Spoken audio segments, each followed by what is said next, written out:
Andy. Bye.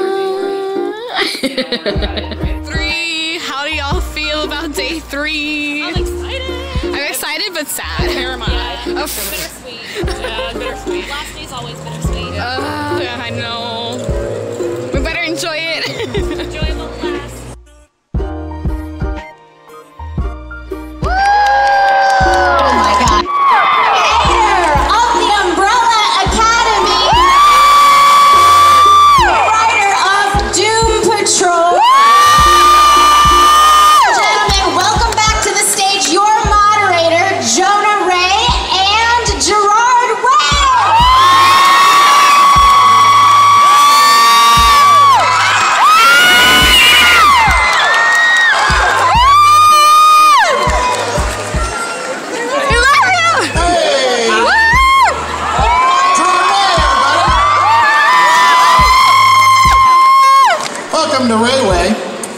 We're talking about the events of the day with Ray and Wade.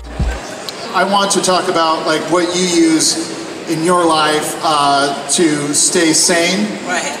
Because as someone like myself, who like it's like I'll act in things, or I'll do stand up, or I'll do podcasts. Right. But I also put out records and do music and help other people put out their comedy music. And I use this as a way not to spread myself thin, but to just be creative in any way I can think of. And now I want to know about your process, because you've done that same stuff of just tons of different things, but to a very successful level. And so I had my tonsils out in the 3rd grade, and my grandmother bought me one of those 3-packs of comics. Yeah. The only one I remember, there was a Captain America and a couple others. And that was my first real exposure to comics. I had a little exposure to some Archie comics, a little younger, but so it was those, and I fell in love with them right away, and it seemed like a real. So I started drawing my own and writing my own. Yeah. And it felt like a really good way to express myself. And do you still have any of those comics that you were and was it Harvey Pekar style, where you're just drawing lines and stick figures, or were you really getting into the art and the story simultaneously? I was getting into the art and the story simultaneously. Yeah. I think the first character I created was named Icicle. Bicycle? Icicle. Oh, Icicle. And he was like this little kid with ice powers, But he wasn't Iceman. He wasn't Iceman, no. No, he was a teenager. Yeah. And it's do you ever feel the need to kind of throw in Iceman, or Ice? It was Icicle. Icicle. It's will Icicle ever come back in any way? I don't think so. Yeah. I think I may have one drawing of him somewhere. Yeah. And then I did one in art school. I was like, oh, let me draw Icicle. Nice. And so I drew him, and it was kind of fun. It was updated, But Yeah. it was comics first. Yeah. And so you're young and you're into comics, and then is music the next interest? Yeah. The next thing that comes to me is music. I'd gotten an acoustic guitar probably around maybe the 4th grade, and so I had taken a couple lessons. Didn't really stick with them, but then just having that guitar in my life, later on, I would come back to it. Yeah. And I remember when my parents bought me my first electric guitar off of one of my friends, and I can't remember the name of it, but it was kind of a Les Paul guitar. Yeah. And so I just kind of started making up my own songs, and then that was my big thing. I wanted to be in a band, and so I joined this band with a couple kids from school, and I got kicked out. Oh, what was their reason? I was really bad at guitar. Let's go back to making comic books. I couldn't play. I wanted to do original songs, and they wanted to do cover songs. Really? What kind of do you remember? Yeah, they wanted. The reason I got kicked out is because I couldn't play Sweet Home Alabama. So then I thought, oh, what am I going to do now? That was my big plan. I was going to be in a band. So I was like, I guess I'm going to learn how to really write and draw comics. So then I spent a whole summer tracing Rob Liefeld, Jim Lee, Tom McFarlane, just tracing it all. Yeah. And then eventually, after that summer, I stopped needing to trace, and I was able to then kind of slowly developed my own style. So in a way, you wouldn't play covers in that band, but then you were essentially using that whole summer to do covers of comic books. I was doing covers, of comics. Was it just because you, what was the feeling of like putting comics aside? Was it just because you kind of got fulfilled from the toy job, or was it just like this thing kind of, you just started feeling this other thing come out? Yeah, I was feeling this other thing. It became my therapy. Yeah. You know, from the PTSD that everybody had experienced from 9/11 and how to process that. And I'm also somebody who at the time, I believe I was maybe on Wellbutrin and I was dealing with depression. I've got like a chemical imbalance. That's kind of how my depression works. So I take medication to keep me balanced. And it works for me. I know that doesn't work for everybody, but I'm a big proponent for it, you know. And it's kept me really level for the last 7 years. Oh, great, Yeah, so. Good to see I know, I don't want to die anymore all the time. It's really interesting. We love you! These songs just start coming out. They just start coming out. And then you're getting all these guys that you kind of play with there. Anyone from the Sweet Home Alabama band? Did you call them? No. I heard they broke up. I don't. What? I'm just kidding. I don't know what happened to them. They were both really amazing players. I will say that. Yes, of course. They were cousins, and one was a drummer, one was a bass player. Yeah. And the song was like this. It was like the hand was way down. Yeah. And so that helped. And then I was, regardless of what kind of skill I had at the guitar, I was always able to write songs. Yeah. So even back in my art school band, I was writing the songs. This song in the Breakfast Monkey animatic called Cruisin' for Crazy. You know, that was actually the first thing we worked on together. Oh, that's great. Yeah, it was cool. And so, in rock and music at the time, it was very much like about relationships, boyfriend-girlfriend stuff. yeah, you know? especially like that area, you know, Jersey, you know, melodic hardcore, like Lifetime and whatnot. Yeah. It was about like these kind of relationships, but nobody was doing really conceptual stuff or telling stories. So, and I think that was a result like of pop punk just kind of being like, it's like everyone kind of just started singing about high school almost, like old 50s music. Yeah, pop punk was about the high school experience, boyfriend girlfriend stuff. Yeah, you know. But then because of you had this fantastical mind, you could do similar epic storytelling. Yeah, I wanted to build worlds with music. Yeah, you know, and that's what we started to do together, and bringing in like gothic elements, and bringing in things like vampires, and building this kind of thing. And there was always a momentum in My Chemical Romance. We would, it just like, we'd have our first practice and the song worked. The second practice, we'd have a new song. The third practice, we had Mikey on bass. The fourth practice, we just, and every week there was a new thing that happened. Yeah. And then eventually Frank joined the band, and we never stopped. It was like, oh, we have a show. Oh, then we have another show. Oh, now we're opening up for Jimmy World. Oh, it was like every. Yeah, it happened really fast. There was a real momentum to it. And so, you know, a lot of people here, we know the story. We know how great My Chemical Romance is.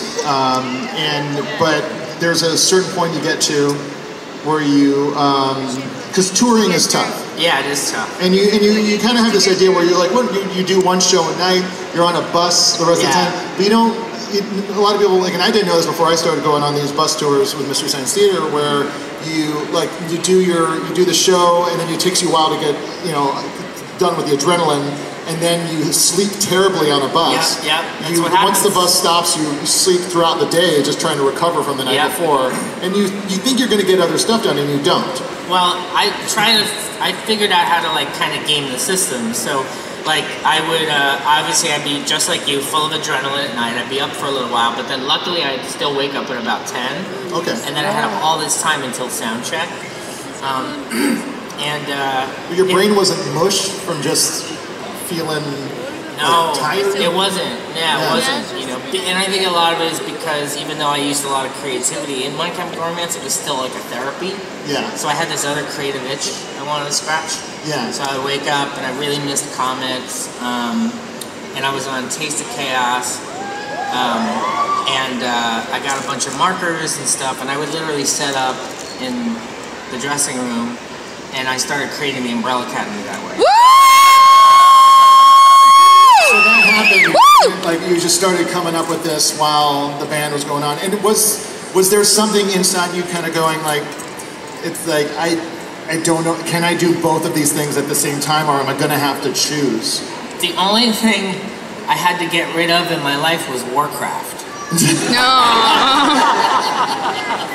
I literally quit Warcraft to write Umbrella Academy. Wow. Yeah. Good choice. Yeah, exactly. And Warcraft's cool, but I wanted to be a little more proactive. Yeah. And I was like, the longer you play that game, it just gets harder and harder. And yeah. I think I was killing plants in the jungle, and something like broke inside me and died inside me. I was like, I'm not gonna play this anymore. Yeah. Because I've been doing it for like 9 hours. Yeah, you could have got something done in that time. Yeah. And there's nothing wrong with like disconnecting. No, it's healthy to have that. Yes, for sure. But being creative is my way to kind of disconnect, and to really disconnect, I read. That's my favorite thing. Okay, It chills me out at night. I do it every night before bed. And you know, so then you do Umbrella Academy. It's a huge hit. You win awards. It gets turned into a show. And you're working on another show. Like it's and you still doing music. So now you're kind of like you're in that sweet spot where you're able to kind of. Is that something that came with age? Is how to not exhaust yourself with all your creative endeavors. Yeah, it becomes really important to understand that you do have a limit to how much creativity you have. In a certain, you have a bandwidth, basically. Yes. It's not so much a limit. Your creativity could be limitless, but per day, you're only able to get out so much until you have to recharge, go to sleep, read a book, you know, do something like that, you know, and then the next day you're fresh again and you could get more out of you. But I try to be careful about taking too many projects because I only have a certain amount of bandwidth. You know? Yeah, art can overwhelm you. It can, because it saves you, and it's like any other kind of substance where you want it to give you all those feelings all the time, but there is a finite amount of you know, endorphins that you can get from it. Yeah. And then it starts to kind of hurt because you're trying to write, and that's when you can start to do blocks. Yeah. Yep. And so, as we wrap up here, what's the kind of, to people who, a lot of people hear this, like, you know, cons are great because it's like a ton of creative people all in this place, and I'm sure they have different interests and they feel that they have to choose. Yeah. I was told that when I was playing in bands, but I wanted to do comedy. I was told that a lot. Yeah, that I was had told to that. choose. And here's what I'll say about that. I actually do feel you need to focus on one. You could come to something else later, but sometimes you do need to hop around when you're trying to find out what the thing is. Yeah. Like, you know, but I think focusing on one, getting that finished to a certain point where you can then present it to people or try to get a foot in the door and things like that. Yeah. Then you can kind of move on to the next thing. And each thing you do informs the next thing, and you learn from the first thing, and then you learn from the second, and you just keep going and going and going, and you kind of build up your own momentum. Yes. Awesome. Well, Gerard Way, everybody, thanks so much. We love you! Thanks for checking out, Brian. It's almost embarrassing. Just a minute left. I know. This is an opportunity to jump in with the compliments to Colleen, but for myself, no, there's not a lot of research involved. The research is allowing myself to give this character and its interpretation entirely over to Colleen. So I am playing in her hands at the beginning of every session, and by the end of it, whatever we created, she really has owned the show and the casting of it. I think she's really looking for actors that may even accidentally emulate these characters in real life. But I do think a lot of us actually share some things in common with our characters. For example, when you go for hard on this Jason, super big. There's no difference except for the hair. There are still things that we're recording with Colleen that surprised me. It wasn't the way I would have gone, but it actually works better. So Colleen is excellent in her instincts. I fully trust her too. I just Cycle continues. Ignore the bottom. I I think I would tell the great actors, don't research the manga or the anime, which means that You can hear the Deku. I'm sorry, what was that? So I throw down. Season 4. I can't refuse. How everyone who engages with it is so kind and considerate and thoughtful, and it breeds such a uplifting and inspiring sort of viewership. And it's incredible. Like, this is incredible. So, and well, it's amazing to be a part of it. Well, I just want to say thank you guys for coming up here and talking about always about the show. And thank you guys for coming to the panel. Really appreciate it. All right, guys. Go beyond! Thank you guys.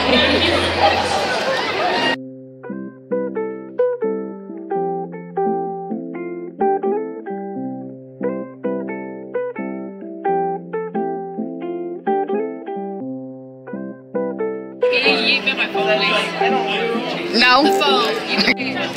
That's the only meme we made. This is like one other one that Elliot posted. We're like, wait.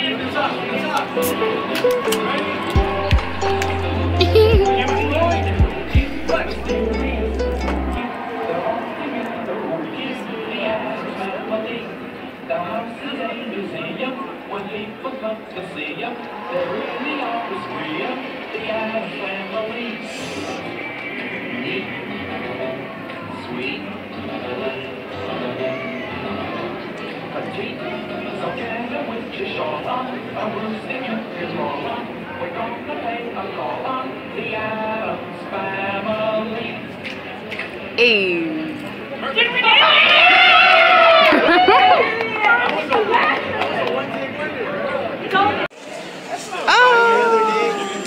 You know TikTok, how they do duet videos? Yeah. There was one where she was Like, Chris, Okay, what is going on? you're supposed to touch your toes with that hand. What is going on? And bend all the way to the side like this. no, it doesn't work that way. And then. Ow! You go all the way down. What is? There you go. And there we go.